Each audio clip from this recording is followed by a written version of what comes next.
So now let's start with the balance sheet of the company.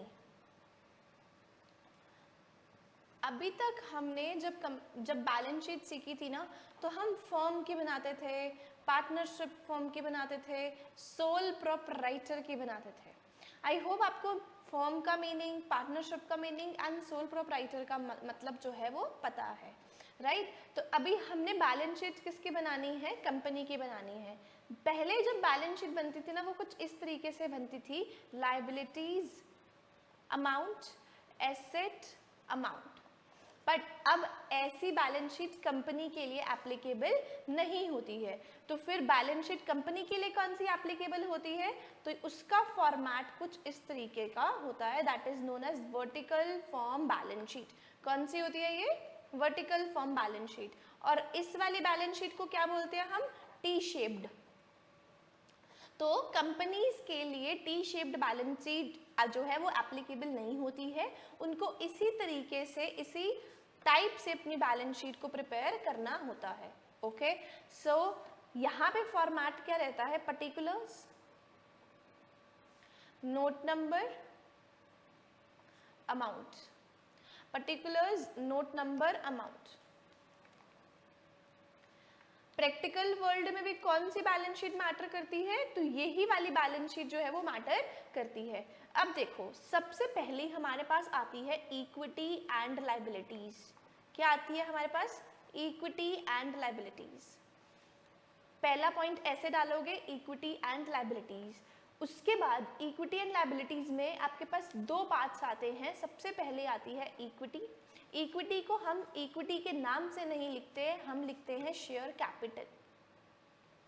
हम क्या लिखते हैं? Share capital. और दूसरा हम लिखते हैं रिजर्व एंड सरप्लस. दूसरी क्या लिखते हैं हम? Reserve and surplus.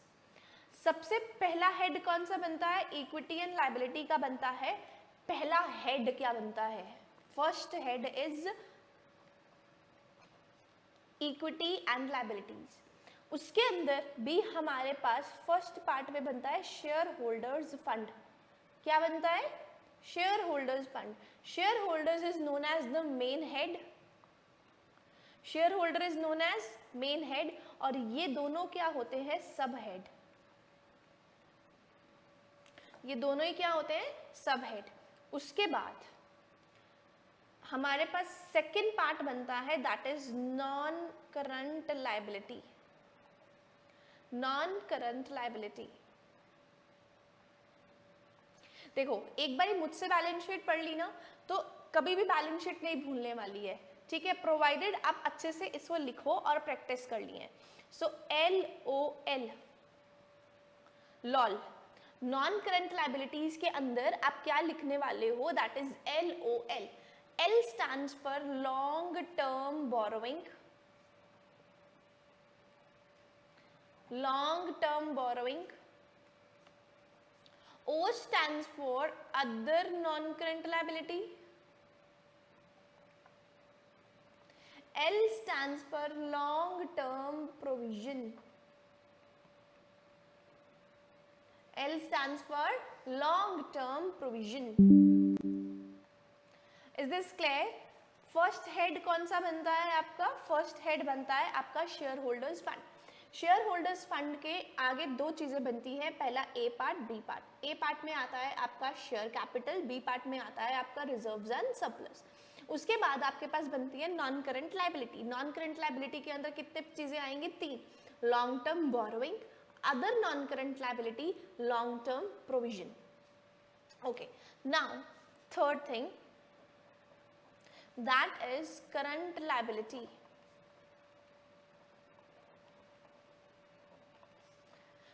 That is current liabilities. तो current liability के अंदर आती है चार चीजें, ABCD. ABCD से बेटर है आप रोमन नंबर्स में लिखिए, 1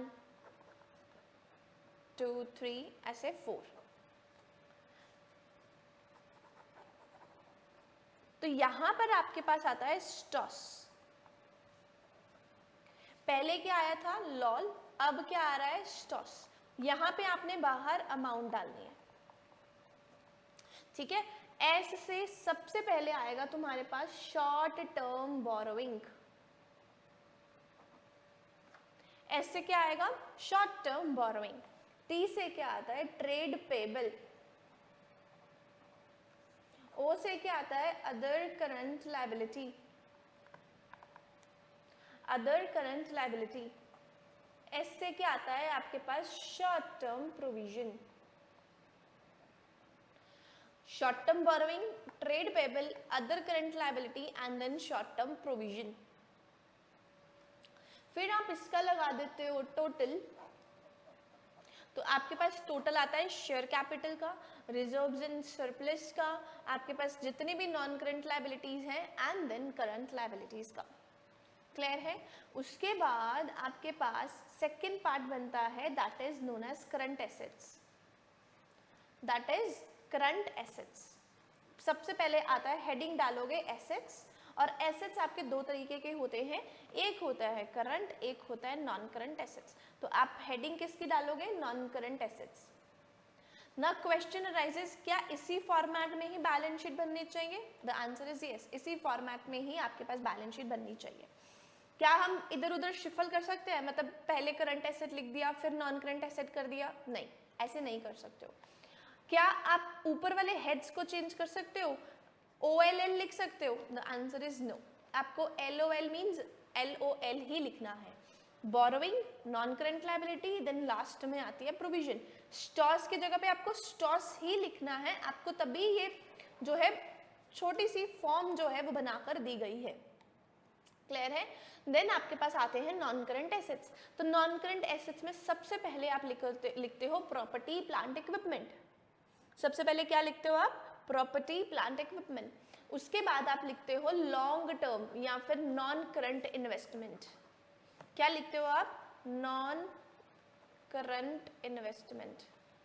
अब पीपीई में दोनों लिख के चलते हो, A tangible, B intangible.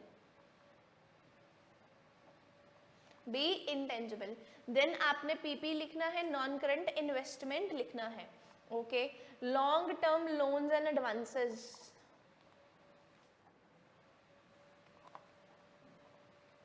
Long term loans and advances. फिर आपके पास आते हैं current assets. Non current assets में तीन चीजें आपने मेजरली इंपॉर्टेंटली लिख के चलनी है, PPE, non current investment, long term loans and advances. उसके बाद आपके पास आते हैं करंट एसेट्स। उसके बाद आपके पास क्या आते हैं? Current assets. तो करंट एसेट में CIT, सिट, CSO।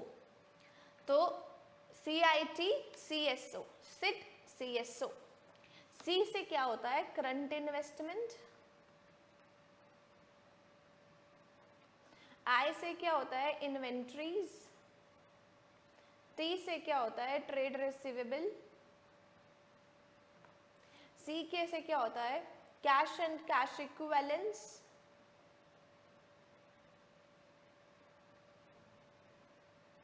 S से क्या होता है? Short term loans and advances. O से क्या होता है? Other current assets. तो इसमें भी ऐसे Roman numbers.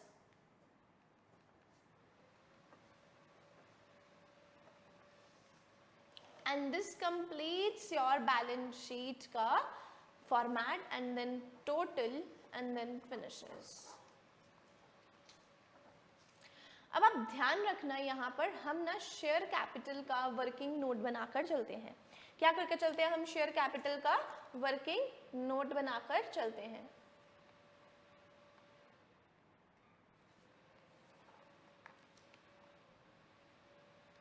Let's prepare the notes to account में note number 1 that is share capital. तो शेयर कैपिटल में ना हमारे पास तीन चीजें होती हैं, ऑथराइज्ड शेयर कैपिटल,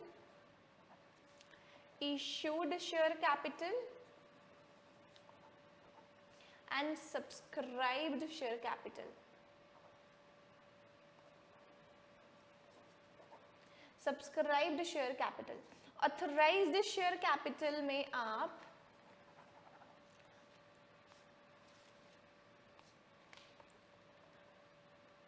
₹10,00,000 मतलब नंबर ऑफ शेयर्स लिख के चलते हो, ये मैंने एग्जाम्पल ले लिया 10,00,000।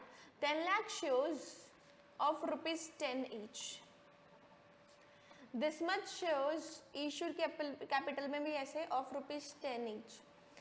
इशूड सब्सक्राइब्ड में आप लिखते हो subscribed and fully paid up and subscribed and not fully paid up। Clear है? तो आप बनाते कैसे हो? सबसे पहले शेयर कैपिटल लिखा, उसमें सबसे पहला हेड आता है आपके पास ऑथराइज्ड शेयर कैपिटल का, फिर थोड़ी सी लाइन स्पेस इतनी सी छोड़ देते हो, 2 lines, and then second is issued share capital. Issued share capital के बाद आप थोड़ी सी 2 लाइनें छोड़ देते हो, and then you have third that is subscribed share capital. That's it. अब आपने बैलेंस शीट को कम से कम 3 टाइम्स अपनी कॉपी पर लिखना है और देखना है कि आपको लर्न हुई है कि नहीं लर्न हुई है। Okay, thank you so much, good bye.